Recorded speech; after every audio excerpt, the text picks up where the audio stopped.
Onika, Onika weze atetu, Bade, Bade ateni, Onika, Onika rainha ladeu, Onika weze atetu. Airamasarea o areo aleo domase. Airamasarea o areo aleo domase. Ye que querelo ni joko ayaba olo domase. Onika.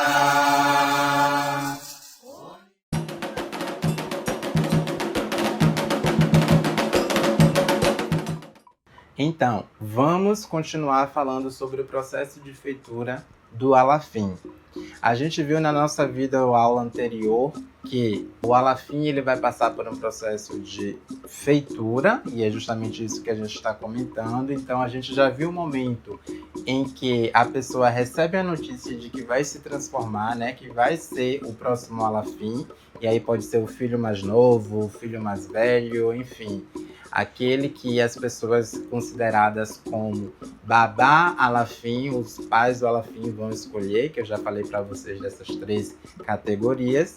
E aí o processo de iniciação à vida sacerdotal, né, que vai acontecer lá com um dos sacerdotes do culto a Xangô, e consequentemente o processo de maturação, o processo de luto, que são os 3 meses que esse aremó, que é assim que é chamada a pessoa que vai se transformar num alafim, que esse aremó passa em relação ao seu pai, aprendendo mais sobre o processo de administração social, as questões religiosas da comunidade e tudo aquilo sobre o seu dever como um alafim.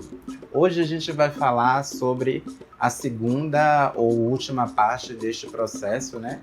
Que é o processo de coroação, o momento em que este alafim, este aremó vai ser coroado e logo vai se transformar num alafim. O processo de coroação ele ficou bem mais conhecido dentro das culturas iorubánas como o dia em que o alafim ou o aremó ele vai visitar o Bara. Bara é um lugar que a gente pode chamar de um cemitério especial. Ele é um cemitério especial porque é justamente o lugar onde todos os alafins passam. E é também o lugar onde todos os alafins são enterrados. Logo, é imprescindível que, no processo de feitura, o aremó vá fazer essa visita ao Bará, porque vai ser ali onde ele vai prestar sua reverência, onde ele vai adorar todos os ancestrais masculinos, todos os seus pais masculinos, que vieram anteriormente a ele, que reinaram. Então é ali onde vai acontecer este ritual de adoração ancestral masculina, no Bará. Lembrando sempre que a passagem do alafim pelo Bará, ela só acontece uma única vez, que é neste processo de coroação. Ele nunca mais pode voltar ali. Ele só volta ali morto, né? Quando ele morre, e aí vai fazer o enterro, os rituais para enterrar o corpo do alafim. É lá no Bara. A coroação, ela sempre acontecia ali mesmo, no Bara. Porém, com o passar do tempo, mudou.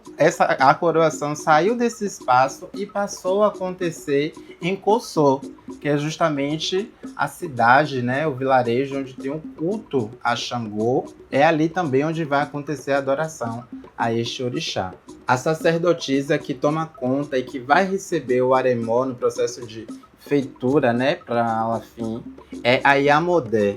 Yamodé é a sacerdotisa que faz esse culto, né?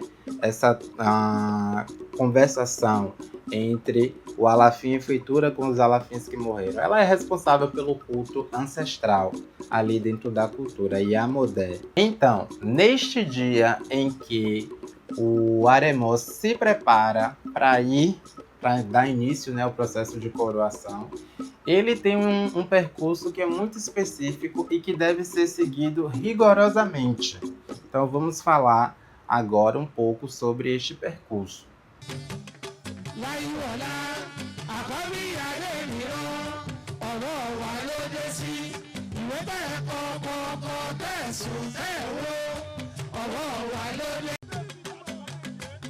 Adéyẹmí igi jẹ́gẹ́dẹ́ ìbò alówó lódù ìbò alówó lódù.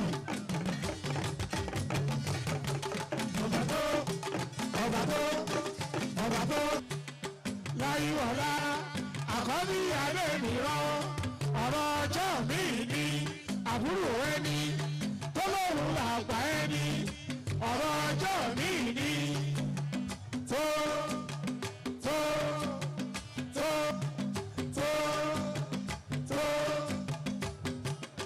láyíwọlá àkọ́bí adé nìran jù lédè èkúté ilé jù lédè olókìní ìfẹsọ̀mú. ẹ̀rù ọba ni mo bà ọba tó. Ọba tó, ẹ̀rù ọba ni mo bà. Ọba tó. Saindo da sua moradia provisória, né, o Omoilê, o Aremó ele vai seguir para o Abatá, que é justamente uma cabana que é erguida, que é construída neste momento para esta celebração, né, para este ritual, o ritual da coroação. Então, nesta primeira cabana, o que é que acontece? Ali ele vai receber novas vestimentas para seguir até o Bará. Então, ele passa ali no Abatá e é obrigatório esta passagem. Depois, ele vai seguir para um outro espaço, lembrando que estes espaços são fora do palácio, né? Ele vai seguir para este outro espaço. Na sua companhia, ele vai ter o Alapini. A gente vai falar sobre o Alapini também numa das nossas videoaulas. E neste momento, ele é pré-apresentado ao povo. Então, chegando ali, ele vai cumprimentar as pessoas que estão presentes e dentre elas estão o povo mesmo, e aí a gente tem alguns obás, que são chefes, né? A gente tem alguns balé, que são considerados como seria uma figura que se compara de um prefeito. Enfim, diversos chefes de diversas partes da Yorubalândia que estão ali presentes.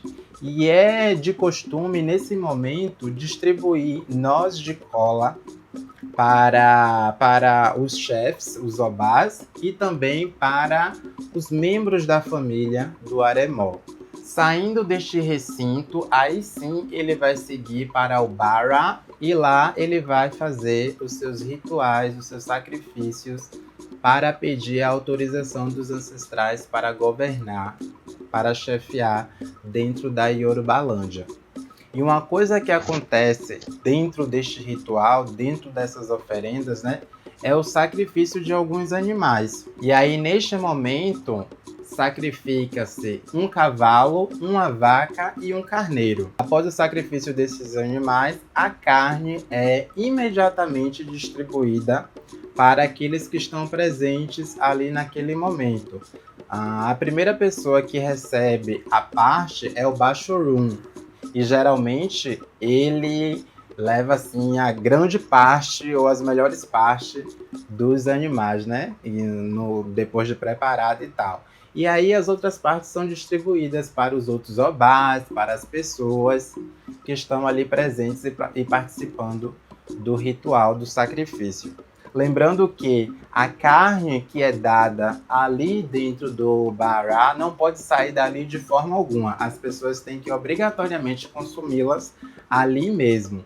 Nada pode ser levado para casa. Então, terminado o ritual no Bará, a adoração aos ancestrais, o Alafim, em processo de feitura, volta para sua moradia provisória, próximo ao palácio. Já na sua residência provisória, o Alafim em processo, ele vai ter que aguardar mais 5 dias para daí então seguir para a cidade de Cossô, como eu falei para vocês anteriormente, né, que é a cidade onde há o culto de adoração a Xangô, o orixá Xangô, e neste momento ele chega lá na companhia do Otum, Efá, o Bale, o Omoninari e o Oxanã, que na verdade são grupos de pessoas, né? Exceto o Bale e o Otum Efá, que é um título para uma única pessoa.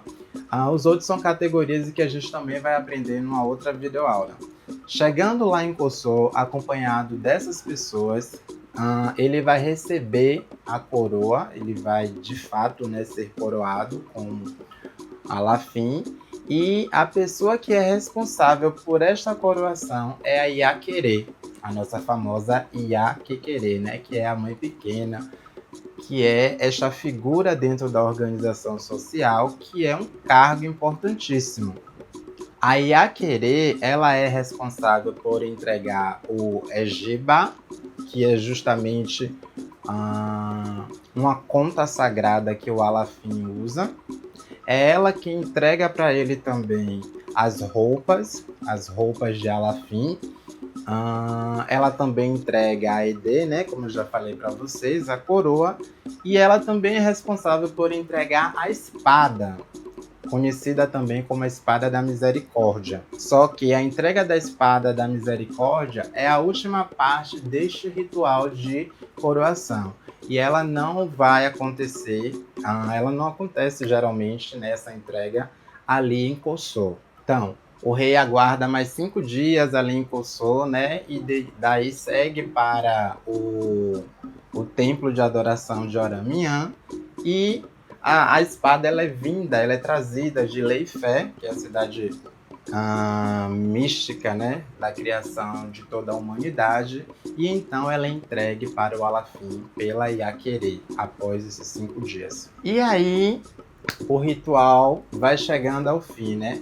O Alafim tem que esperar novamente mais 5 dias, que aí ele vai seguir para o lugar onde faz a adoração a Ogum. Chegando lá, ele vai oferecer um ritual, ele vai sacrificar alguns animais, pedindo um período de...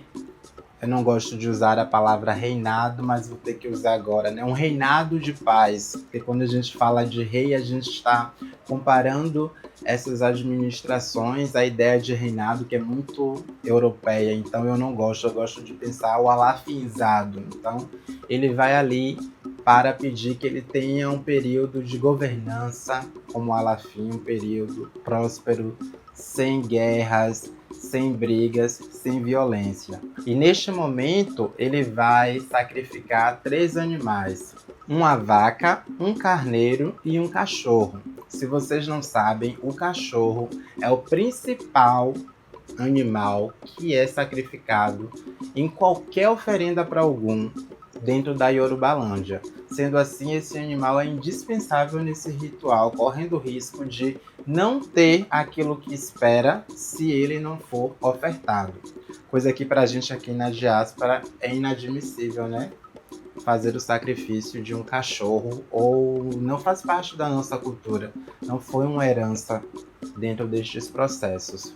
Então, feito o sacrifício para algum, aí sim o Alafim pode retornar para o palácio, e chegando lá, ele vai entrar finalmente pelos portões da frente. Porque lembra que eu disse para vocês que com a morte do Alafim, o portão de entrada principal ele é fechado, então ninguém entra, ninguém sai por ali. Desta forma, quando termina o processo de adoração a Ogum e sacrifícios, ele volta para o palácio e aí então é recebido como o Alafim, entrando pela entrada principal. Aí eu trago mais uma novidade para vocês. Após entrar no palácio, para ter acesso aos recintos internos, existe uma câmara chamada Kobiaganju, que é um quarto específico, tipo uma sala específica, que é a entrada principal do Alafim para os recintos internos do palácio. Então, quando um Alafim morre, a entrada que existia, fisicamente pensando, né? Sei lá, morreu, fecha as paredes. E aí, quando um outro surge, a gente vai lá e abre uma nova entrada na parede. Isso acontece também com o Kobyaganja. Então, quando ele entra pelo portão da frente, uma nova entrada é aberta no Kobyaganja, que é a partir dali que ele vai ter acesso a todos os outros espaços internos do palácio, pelo Kobyaganja. E aí, vale ressaltar que, no momento de abertura desta nova entrada, outros rituais, outros sacrifícios são feitos ali naquele momento. E dentre eles está o sacrifício de humanos. Os últimos a serem sacrificados era um homem e uma mulher. Ali na entrada, né? E fazia todos os rituais. Depois de animais, ervas, tal. E apesar do sacrifício de humanos não ser algo tão comum entre o povo de Oió, este ritual era indispensável no momento da ascensão de um novo Alafim. Então, tinha um sacrifício dessas pessoas e só após o sacrifício ele poderia de fato atravessar aquela passagem e entrar. Aquilo ali era uma representação de que ele reinava sobre todas as coisas, sobre todas as bestas, sobre todos os homens.